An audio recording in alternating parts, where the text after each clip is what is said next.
Good morning. Somebody had a good night's sleep. We're getting moving a little late. That felt good. This thing was on its last leg, pretty loud, but I actually sleep better when there's loud noises. Not sure what that means. So I'm gonna enjoy this sweet cold brew. You're gonna enjoy some sweet drone footage, and then we're probably gonna hit some breakfast and get this show on the road. There we go. All right.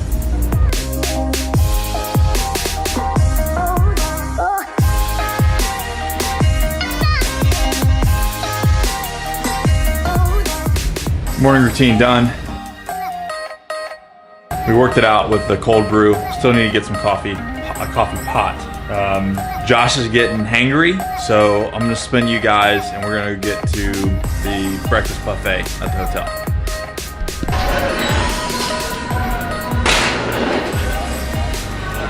We're gonna crush this buffet and just continue to try not to eat like an asshole, and then we are gonna hit the road, get out of here.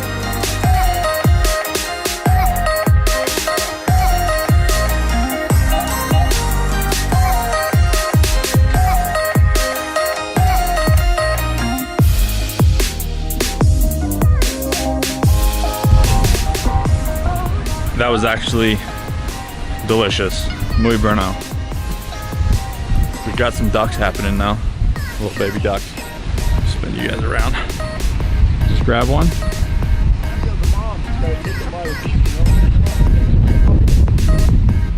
All right, we are going to pack up and get on the road. We've got about 3 hours before we can go lift with Sornax or whatever it is the Foscos are doing. All right.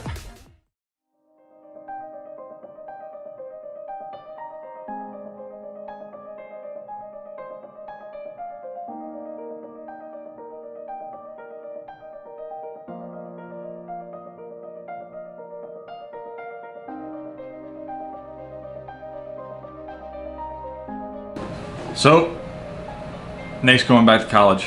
Was thinking about it for a few weeks. Everything that's kind of lead up over the past few years of my own personal journey, and you know, things that I've done and things that I've started and really gotten a lot of enjoyment out of. I've just slowly started to figure out what I wanted to do and how I wanted to do it. And do I need to go to school to continue what I'm doing? No.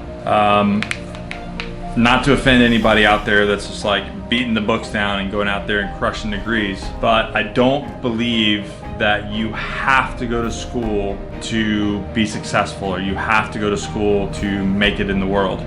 If you have a desire, you have a passion about something that involves you getting a certain type of degree or certification, then that's what you have to do, but you're passionate about it. And so it's not really something like you have to do, something that's part of your passion, that's part of your journey, that's what you're going to do. So for me, you know, I got into, when I left the military, you know, and I went contracting and did that, and it was kind of just like the same thing but different. You got paid a lot more, but it still just wasn't like, it was just a job. It just wasn't, I didn't feel like it was my life. It was just something that I had to do. So I started survival and tactical systems, which started out cool. Again though, it felt like I was doing what I needed to do and not what I wanted to do. And it wasn't until things started to evolve and we started doing more media, and we started doing media for other people, and I got really involved with production and then the art side of things and cinematography. You know, I did Discovery Channel, done multiple things for other shows, and then working on 2 really big projects right now that could happen this year, which I'm extremely stoked about. And the more that I do this, the more I get involved in the process of production and the process of entertainment, the more I'm just enthralled and the more I am excited about it. I have, because of my service, I have what's called the post 9/11 GI Bill. Basically, they will pay you to go to school. I was smart enough, a guy, when I first got in the Marine Corps, said, Nick, you gotta go to school. And I was like, join the Marine Corps. I joined the Marine Corps so I didn't have to go to college. But I took his advice and I did. I went to school and I got my associate's degree. It took me 11 years, you know, taking online classes here and there, but I knocked out my associate's degree, which was all paid for by the government, which was awesome. It's an awesome benefit. Didn't really know what I wanted to do, so I just got my general studies out of the way. I just got them knocked out, so if I ever figured out what I wanted to do when I grew up, I knew I could just go jump right in and start it. Totally not really a plan, just kind of the way it happened. So here we are, 35 years old. I've been thinking about this for weeks. Finally, I brought it up to Allie and I said, hey, I think that I'm gonna go to school. I think I'm gonna do this online program with Full Sail. Of course, she was stoked because she's an alumni there. So I looked into it and they called me and we started the process. Here's the deal is, I don't need a degree. I've got a lot of good things happening for me. I'm getting work. All the businesses are growing. Everything is growing. Everything is good. So I don't need a bachelor's degree to say that whether I'm going to be successful or not. I'm not applying for a job. I'm not going to go try to get hired by some company. I've got my own companies. When the guy called me and said, okay, what's your dream job? What are you doing? I'm like, I'm already doing my dream job. Like, I'm there. I'm good. What I have and what I do in my daily life is there. And it's taken me a long time to figure that out. Like, blown away. He was like, okay, so what are you going to school for? It's okay. So why am I going to school? Knowledge is power. A degree doesn't mean really anything. The knowledge that comes before you getting that piece of paper is really what it all means. So what I would like to do is I want to utilize my GI benefits to help me enrich and empower the skills that I have to help me in everyday life. And I think that's really what I'm going to get out of this. I'm excited to be able to go online program, them facilitate, equipment, software, so that I really can just do my job better.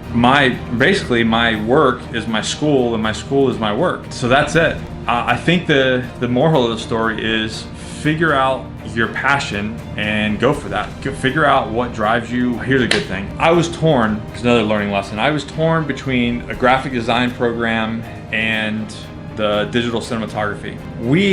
In any business, you have kind of a gap. Unless you have a graphic design person working for you at your office, it's always a gap. You're always outsourcing it. You're always hiring somebody to do graphic design work. And I just really hate that. I really enjoy being vertically integrated. I like the concept that being vertically integrated is everything that you need, you do yourself or you have a department. I like that because it's like if I need to do something or need to create something, I don't want to just have these faceless employees or faceless people helping me.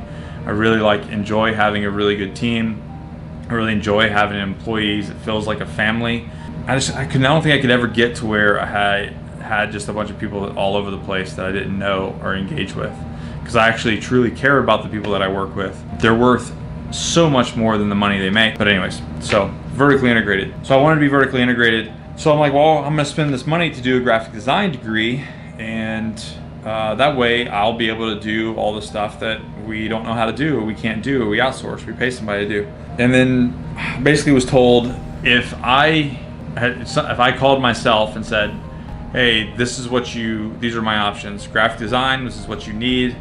And then the digital cinematography, this is what you want, and you're really excited about it, and you're passionate about that. Which one should you do? Those of you that watched my transition seminar speech in the 7 stages of transition, I'll put a link below. You gotta do what you wanna do, because if you're doing what you need to do, you'll never really be happy. It's just like a grind. You're just grinding everything out, and you're not really there. And if you do what you want to do, it will change your life. You'll be passionate about what you're doing. You'll work a lot more harder. It will be your life, and your direction is your life. I mean, like, everything that you do is your decision. You don't chase the money. You chase your passion, and everything else will come. And anybody who's made it, and anybody who is passionate about what they do will tell you the same thing. You chase what you want to do. You chase your passion, and everything else kind of comes around that, but you just got to chase it hard. So that's it. Nick's going back to school. Nick's going to run a bunch of companies. Nick's going to run the Raider Project. He's going to help veterans. I'm going to do it all, and I'm still somehow going to get 8 to 9 hours of sleep, because none of those other things will happen without that. I'd really like to hear what you guys think. If there's anybody that's ever gone to school later in life, let me know what struggles you had or found that was good or bad. I think that going to school this later in life is way better. Couldn't imagine going at 18, 19 years old. Probably really good that I went into the Marine Corps. That's pretty much it. I think tonight we are going to do a reception. So I'm gonna get caught up on a little bit of work, go to the gym, and then have drinks with I don't know, we'll see. I don't know what's gonna happen. I know there's a cocktail hour. So a cocktail hour with guys in gray sweatpants and t-shirts. So, should be interesting. All right, guys, later.